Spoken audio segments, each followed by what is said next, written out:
آپ لوگوں کا اور میرا کوئی پہلی مرتبہ سامنا نہیں ہے. آپ لوگ جانتے ہو کہ میں قبرستان میں تقریر نہیں کرتا ہوں یا قبرستان میں کوئی بات نہیں کرتا ہوں. زندہ دل ہوں، زندہ مزاج رکھتا ہوں اور زندوں کے درمیان بات کرتا ہوں. تو کہتے سبحان اللہ. ابھی یہ آواز سنیوں والی نہیں ہے، حیدریوں والی آواز نہیں ہے. حیدریوں والی آواز وہ ہوتی ہے کہ پکارے شیہور سے اور نجف تک پہنچ جاتی ہے. یہ بات ہوئی، یہ بات ہوئی. یہ علی علی علی علی. آئیے میں شروعات بھی یہیں سے کرتا ہوں کہ علی علی کون کر سکتا ہے اور کون نوازتا ہے کب کر سکتا ہے. شعر پر توجہ چاہوں گا. فقیر بس چند لمحوں کے لیے ان سادات کرام کی بارگاہ میں اپنی غلامی پیش کرنے کے لیے حاضر ہوا ہے اور انشاءاللہ جتنا ہو سکا اتنا کم از کم وقت میں اپنی حاضری ان سیدوں کی بارگاہ میں مقبول ہو جائے ایسی کوشش کرے گا. شروعات اپنی یہاں سے ہے کہ کسی کو رزق میں زیادہ فراز دیتا ہے پورا مجمع. ابھی علی کے عشق سے اللہ کس کو نوازتا ہے وہ میں بات کرنے جا رہا ہوں. کب نوازتا ہے وہ بات کرنے جا رہا ہوں. آپ لوگ اگر ایسی مردہ دلی والی زبان سے بات کریں گے تو پھر میں یہ مزاج رکھتا ہوں، میں کوئی ایسا خطیب نہیں ہوں کہ ہدیہ طے کر کے آؤں کہ پھر 1 گھنٹہ بولنا پڑے گا. یہ عادت میں رکھتا نہیں ہوں. آپ لوگ اگر نہیں بولو گے تو میں بیٹھ جاؤں گا. کسی کو زیادہ رزق میں فراز دیتا ہے، کسی کو زیادہ رزق میں فراز دیتا ہے، کسی کو نعمت عمر دراز دیتا ہے. کسی کو زیادہ رزق میں فراز دیتا ہے، کسی کو نعمت عمر دراز دیتا ہے. بطور خاص جس پہ مہرباں ہو خدا، بطور خاص جس پہ مہرباں ہو خدا، اسے علی کے عشق سے نواز دیتا ہے. نعرہ تکبیر، نعرہ رسالت، نعرہ حیدری. بطور خاص، بطور خاص، شعر پہ توجہ رکھے. بطور خاص جس پہ مہرباں ہو خدا، اسے علی کے عشق سے نواز دیتا ہے. بولو نا، اسے علی کے عشق سے نواز دیتا ہے. کسے نوازتا ہے؟ جس پر مولا خاص مہربان ہوتا ہے، جس پر رب کائنات خاص کرم فرماتا ہے، جس پر اللہ رب العزت خاص احسان فرماتا ہے، اسے علی کا عشق عطا فرماتا ہے، اسے علی کا عشق عطا فرماتا ہے. اور ادھر ادھر نہ جائیں، علی کا عشق ہم نے ابو بکر سے سیکھا ہے. ارے بولا نا، علی کا عشق ہم نے نگاہوں سے دیکھ کر. حضرت ابو بکر صدیق فرمائے کہ حضور کی زبان سے میں نے سنا ہے النظر الی وجہ علی عبادہ، کہ علی کے چہرے کو دیکھنا عبادت ہے. خاموش نہ رہنا، صرف دیکھنا عبادت. حضرت ابو بکر صدیق کہتے ہیں، عائشہ صدیقہ نے پوچھا تھا، با حضور جب آپ بارگاہ رسالت میں محفل میں بیٹھے ہوتے ہیں اور میں اکثر دیکھتی ہوں سارے لوگوں کی توجہ حضور کی بارگاہ میں ہوتی ہے، ابا حضور آپ کی بھی توجہ حضور کی بات پر ہوتی ہے، آپ بھی بطور خاص حضور کے الفاظوں کو سنتے ہیں، لیکن میں نے دیکھا ہے کہ جب آپ حضور کی محفل میں بیٹھتے ہیں آپ کی نگاہیں چہرہ علی کی طرف ہوتی ہیں، آپ کی نگاہیں چہرہ علی کی طرف ہوتی ہیں. جب عائشہ صدیقہ نے اپنے ابا حضور سے یہ سوال کیا، تب حضرت ابو بکر صدیق پکار اٹھے، اے بیٹی عائشہ، میں کیوں علی کے چہرے کو نہ دیکھوں؟ میں نے رسول اللہ کی زبان سے سنا ہے النظر الی وجہ علی عبادہ، کہ ابو بکر نے حضور کی زبان سے سنا ہے کہ علی کے چہرے کو دیکھنا عبادت ہے. اتنے پر خاموش نہیں رہے. انہیں پتا تھا کہ ایک دور میں ایسے بھی علی کے در کے غلام آنے والے ہیں. انہیں پتا تھا، وہ جانتے تھے. حضرت عائشہ صدیقہ سے جب حضرت ابو بکر نے کہا کہ یار ابا حضور آپ نے یہ سنا ہے کہ علی کے چہرے کو دیکھنا عبادت ہے، ابا حضور آپ بھی سن رہے کہ میں نے بھی یہ سنا ہے کہ تم عبادت کر رہے ہو. میں نہیں کہتا ہوں، حوالہ پڑھ رہا ہوں آگے. میں نہیں کہتا ہوں، کون کہتا ہے کہ تم عبادت کر رہے ہو؟ جب حضرت ابو بکر نے کہا کہ چہرے کو دیکھنا عبادت ہے، اتنے پر اما عائشہ صدیقہ پکار اٹھی، ابا حضور میں نے بھی حضور سے سنا ہے. کہا کیا سنا ہے؟ کہا یہ سنا ہے الذکر الی علی وجہ عبادہ، کہ علی کا ذکر کرنا بھی عبادت ہے۔ اب شیر والو جب یہاں سے اٹھ کر جاؤ اور کوئی پوچھے تم کیا لینے گئے تھے تو صرف یہ نہ کہنا کہ حاجی صاحب کے لڑکے کی شادی کے موقع پر پروگرام میں گیا تھا، بلکہ یہ کہنا کہ وہاں پر پروگرام میں تو گیا تھا، نگاہوں سے بھی عبادت کرتا تھا اور زبان سے بھی علی کا نام لے کر عبادت کرتا تھا۔ صرف بیٹھنے کو نہیں گیا تھا، کہا نگاہوں سے کون سی عبادت تھی؟ نگاہوں کی عبادت یہ تھی کہ علی کے بیٹے کے چہروں کو تک رہا تھا۔ نگاہوں سے عبادت یہ تھی۔ اور یہ بار بار جو تمہاری عادتیں ہیں نا، سیدوں کو دیکھ کر کھڑے ہو جاتے ہیں نا، یہ کسی ایرے غیرے نتو خیرے کی عادت نہیں ہے، سننا، یہ کوئی ایرے غیرے نتو خیرے کی عادت یا اس کا طریقہ نہیں ہے۔ آئیے میں حوالہ پہلے پڑھتا ہوں، کتاب کا نام ہے بحر مواج، کتاب کا نام ہے بحر مواج، لکھنے والے ہیں حضرت شہاب الدین دولت آبادی، شہاب الدین دولت آبادی۔ بحر مواج کتاب میں لکھتے ہیں کہ میں نے رسول اللہ صلی اللہ علیہ وسلم کو اس کتاب میں حدیث کو نقل کرتے ہیں، حضور کے فرمان کو نقل کرتے ہیں۔ حضور فرماتے ہیں کہ جب کوئی بڑا آئے تو تم کھڑے نہ ہونا، سننا، کوئی بڑا آئے تو کھڑے نہ ہونا، کوئی بڑا افسر آئے تو کھڑے نہ ہونا، کوئی بڑا ہونے والا آئے تو کھڑے نہ ہونا۔ میری زبان میں کہوں تو کوئی بڑے سے بڑا دھراندر آئے تو مت اٹھنا، بڑے سے بڑا وقت کا دھراندر آئے تو مت اٹھنا۔ حضرت شہاب الدین دولت آبادی بحر مواج میں لکھتے ہیں کہ حضور کی حدیث نقل کرتے ہیں، فرماتے ہیں کہ حضور نے فرمایا اے لوگو میرے حسن اور حسین، حضور فرماتے ہیں لوگو میرے حسن اور حسین، اور ان کی جب اولاد آئے پہلے فرمایا کہ کسی کے لیے نہ اٹھو، کسی کو اتنا پروٹوکول نہ دو، بڑے سے بڑا وقت کا دھراندر آئے تو اس کی تعظیم کے لیے نہ اٹھنا، لیکن مصطفیٰ فرماتے ہیں میرے حسن اور حسین جب بھی تشریف لائے یا ان کی اولاد آئے تو ان کی تعظیم کے لیے اٹھ جایا کرو، ان کی تعظیم کے لیے اٹھ جایا کرو۔ اور یہ نمونہ عمل، یہ نمونہ عمل ایک امام دے رہا ہے، کون سا؟ کون سا امام؟ جمعہ مسجد کا امام نہیں، جمعہ مسجد کا امام نہیں پیغام دے رہا ہے، مسلک کی پیروی کرنے والا نہیں بلکہ پیغام دے رہا ہے ہم جس مسلک کی پیروی کرتے وہ امام۔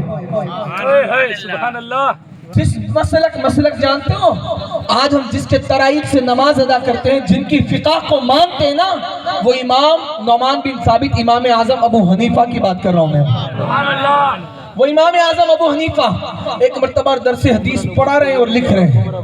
جب امام اعظم ابو حنیفہ درس حدیث پڑھا رہے تھے یا لکھ رہے تھے، موقع ایسا آیا، آپ کی عادت تھی کہ آپ جب درس حدیث پڑھاتے یا لکھتے تو اٹھتے نہیں تھے، بیٹھے رہتے، کسی اس درس میں کبھی خلل نہ کرتے، اٹھتے نہیں کبھی کسی بھی کام کے لیے، ہمیشہ بس لکھتے رہتے۔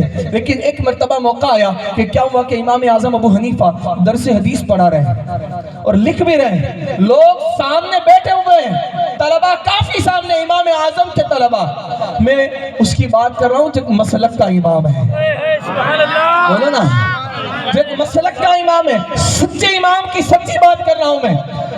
لکھنے والے لکھتے ہیں کہ جب امام اعظم ابو حنیفہ درس حدیث پڑھا رہے تھے ایک مرتبہ اور لکھ بھی رہے تھے کہ کیا دیکھتے ہیں کہ ایک اچانک کھڑے ہو جاتے ہیں، اچانک اٹھ جاتے ہیں، نگاہ پڑتی ہے اٹھ جاتے ہیں، کچھ دیر ہوتی ہے پھر بیٹھ جاتے ہیں، پھر نگاہ پڑتی ہے اٹھ جاتے ہیں، کچھ دیر ہوتی ہے پھر بیٹھ جاتے ہیں، پھر نگاہ پڑتے ہیں اٹھتے بیٹھتے ہیں، کافی دیر تک یہ سلسلہ چلا۔ جب درس حدیث ختم ہوا اور امام اعظم ابو حنیفہ کچھ دیر تک بیٹھے رہے، بیٹھنے کی سچویشن رہی، عرض کرنے والوں نے کہا کہ امام آج تک آپ کو کبھی درس حدیث پڑھانے کے درمیان اٹھتے نہیں دیکھا ہے، اٹھتے نہیں دیکھا ہے، لیکن آج کیا بات ہے، آج کیا بات ہے کہ بار بار آپ اٹھ رہے تھے، وہ بھی ایک بچہ چھوٹا سا نکلتا تھا، سبحان اللہ، ایک چھوٹا سا بچہ نکلتا تھا، آپ اڑ جاتے تھے، بیٹا چلا جاتا تھا، بیٹھ جاتے تھے۔ امام بات کیا ہے؟ اب سنیں مسلک کے امام حضرت نعمان بن ثابت امام اعظم ابو حنیفہ فرماتے ہیں کہ میں جب اس بچے پر نگاہ ڈالتا اور جب وہ بچہ گھر سے باہر آتا تو میں اس کی تعظیم کے لیے اٹھ جاتا، جب وہ چلا جاتا پھر بیٹھ جاتا، پھر باہر آتا پھر اٹھتا، پھر جاتا بیٹھتا۔ کہا کہ آخر نعمان بن ثابت بتائیں، امام بتائیں، آج تک تو کسی بچے کے لیے آپ نہیں اٹھے، لیکن آج وجہ کیا تھی کہ بار بار اٹھتے تھے اور بار بار بیٹھتے غور کریں، امام اعظم لکھنے والے لکھتے ہیں کہ امام اعظم اس وقت تک نہ بیٹھتے تھے، اس وقت تک نہ بیٹھتے تھے کہ جب تک وہ بچہ باہر کھڑا رہے۔ کہا وجہ کیا ہے؟ اب امام اعظم فرماتے ہیں شہار والے سنیوں، اپنے دل کی زبان سے سننا، اپنے دلوں کے کان سے سننا، دلوں کے کان سے سننا، اور اس بات کو اپنے دل میں نقش کرنا، اور کوئی پوچھے تو کہہ دینا کہ ایک فقیر قادری، ایک غلام حیدری آیا تھا اور ہمیں امام اعظم کا حوالہ دے کر یہ بتا کر گیا ہے کہ ہم جو سیدوں کی تعظیم کے لیے اٹھتے ہیں وہ کسی غیر نٹھی خیرہ کا کام نہیں، وہ تو امام اعظم کی سنت ہوا کرتی ہے۔ کہتے ہیں کہ جب امام اعظم سے پوچھا گیا کہ آپ بار بار کیوں اٹھتے اور بیٹھتے تھے اس چھوٹے سے بچے کو دیکھ کر، امام اعظم فرماتے ہیں کہ مجھے پتا تھا کہ وہ بچہ آل رسول ہے، وہ بچہ جب باہر آتا میں حضور کے فرمان کو میں نے سنا ہے، میں نے پڑھا ہے، بس اس بچے کی تعظیم کے لیے میں اٹھ جایا کرتا تھا، میں بچے کی تعظیم کے لیے اٹھ جایا کرتا تھا۔ یہ امام اعظم ہے، یہ آپ کا طریقہ ہے۔ الحمدللہ اللہ کا بے پناہ احسان ہے پنجتن پاک کے صدقے میں کہ ہم اپنے سچے امام کی سچی پیروی کرتے ہوئے سیدوں کی تعظیم کے لیے اٹھ جاتے ہیں۔ یہ ان کا کرم ہے، اور یہ کرم ان پر ہوتا ہے جن کی مائیں نیک اور باپ ایک ہوتے ہیں۔ یہ کرم ان پر ہوتا ہے جن کے باپ ایک اور مائیں نیک ہوتی ہے۔ اسی لیے تو میں کہتا ہوں کہ جن کی مائیں نیک اور باپ ایک ہو وہ سیدوں کے غلام ہوتے ہیں۔ اسی لیے ہم زمانے سے کہتے ہیں کہ میں غلام سید ہوں، کیوں ڈرے زمانے سے؟ ہم غلام سید ہیں، کیوں ڈرے زمانے سے؟ سلسلہ ہمارا ہے قادری گھرانے سے۔ غلام سید ہیں، کیوں ڈرے زمانے سے؟ سلسلہ ہمارا ہے، سلسلہ ہمارا ہے قادری گھرانے سے۔ اور یہ قادری گھرانہ کون سا ہے؟ یہ قادری گھرانہ وہ ہیں کہ جن کے دادا میں عبد القادر کے پاس جاؤں تو وہ ٹھوکر لگا کر قبروں سے مردوں کو زندہ کر دیتے ہیں۔ یہ وہ گھرانہ ہے، قادریوں کا گھرانہ، سیدوں کا گھرانہ وہ ہے کہ جن کے دادا کی بارگاہ میں پہنچو گے بغداد تو کہتے ہیں کہ یہ وہ عبد القادر ہے۔ سبحان اللہ، ارے بولو نا، ارے یہ وہ عبد القادر ہے، کہتے ہیں یہ وہ عبد القادر ہے کہ جس کو بس مصطفیٰ کریم نے سفر معراج کے وقت جب حضرت جبریل سدرۃ المنتہا پر ٹھہر گئے، حضرت جبریل سدرہ پر ٹھہر گئے، کہا کہ یا رسول اللہ اب یہاں سے آگے اگر میں قدم بھی بڑھاؤں گا تو میرے پر جل جائیں گے، حضور اب میں آگے نہیں جا سکتا، آپ جائیں۔ حضور فرماتے ہیں اس کے بعد جب اللہ کے رسول آگے بڑھے ایک قدم رکھا، اللہ اکبر، قدم رکھا تو کیسا رکھا؟ حضور فرماتے ہیں کہ جب میں نے قدم رکھنا چاہا تو ایک خوبصورت نوجوان تھا، ایک خوبصورت نوجوان جس کی یہ صدا آ رہی تھی کہ یا رسول اللہ آپ میرے کندھے پر قدم رکھیں، حضور آپ تشریف لائیں۔ حضور فرماتے ہیں کہ جب میں نے اس کی آواز کو سنا میرا دل اس کی طرف مائل ہو گیا، اور پھر میں نے اپنا قدم، پھر ایک قدم میں نے اس کے شانہ یعنی کہ کھمبے پر رکھا، اور دوسرا قدم عرش الہی پر پہنچا۔ کہا مالک کی بارگاہ میں جب پہنچا، خالق کی بارگاہ میں جب پہنچا، اللہ اکبر، اللہ اکبر، ان کو چھوڑ کر کبھی کہیں کچھ نہیں ہوا، نہ خدا نے کیا نہ مصطفیٰ نے کیا۔ تاریخ اٹھا کر پہنچے، تاریخ اٹھا کر دیکھیں کہ حضور فرماتے ہیں اس تاریخ کے اندر جب معراج کو پڑھو گے کہ جب رب تبارک و تعالیٰ نے اپنے حبیب سے محبوب نے جب کلام کیا، محیب نے جب محبوب سے کلام کیا، محبوب تشریف لاؤ، یا جب محبوب سے کلام ہوا حضور فرماتے ہیں علی یہاں بھی ہے۔ ارے بولو نا، ایسے نہیں، ہاتھ اٹھا کر کہہ دو یا علی، ہاتھ اٹھا کر کہہ دو یا علی۔ ارے سن لو سنیو، جو ہاتھ علی کے نام پر اٹھتے ہیں خدا ان ہاتھوں کو بلند کر دیتا ہے اور ہمیشہ دینے والا کر دیتا ہے۔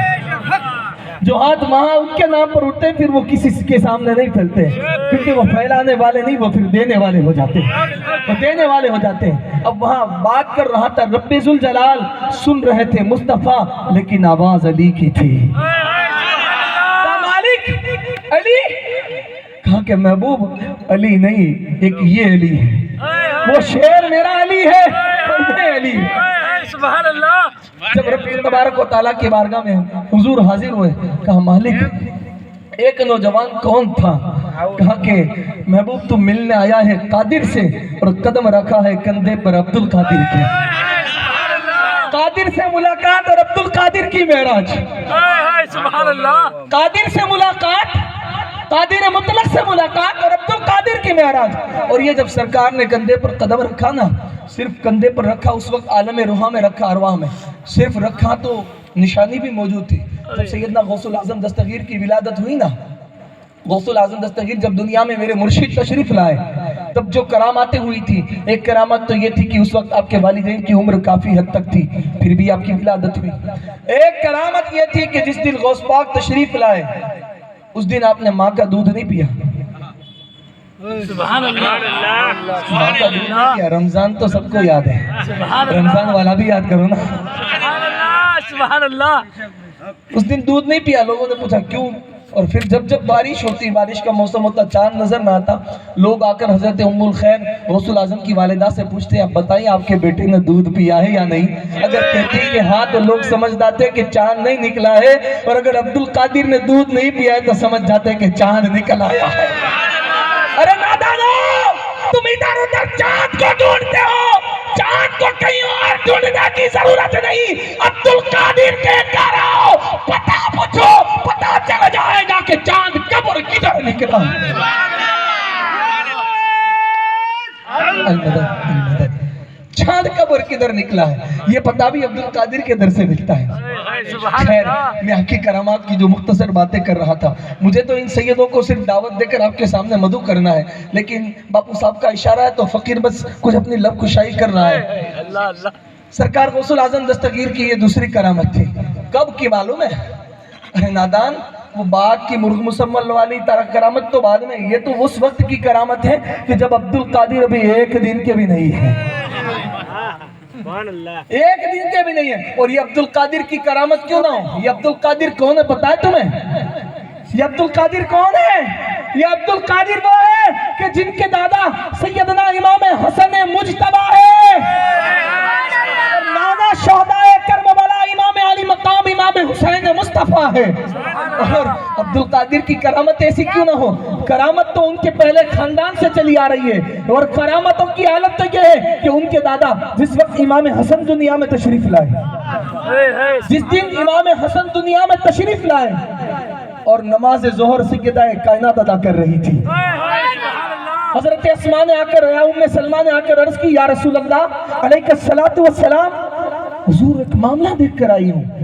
حضور نے فرمایا بیان کرو, کیا معاملہ؟ کہا یا رسول اللہ, آپ کی لخت جگر کے یہاں, آپ کی لخت جگر سیدہ فاطمۃ الزہرا سلام اللہ علیہا کے یہاں آج بیٹے کی ولادت ہوئی ہے, اور یا رسول اللہ میں دیکھ کر آئی ہوں کہ وہ نماز ظہر ادا کر رہی ہے.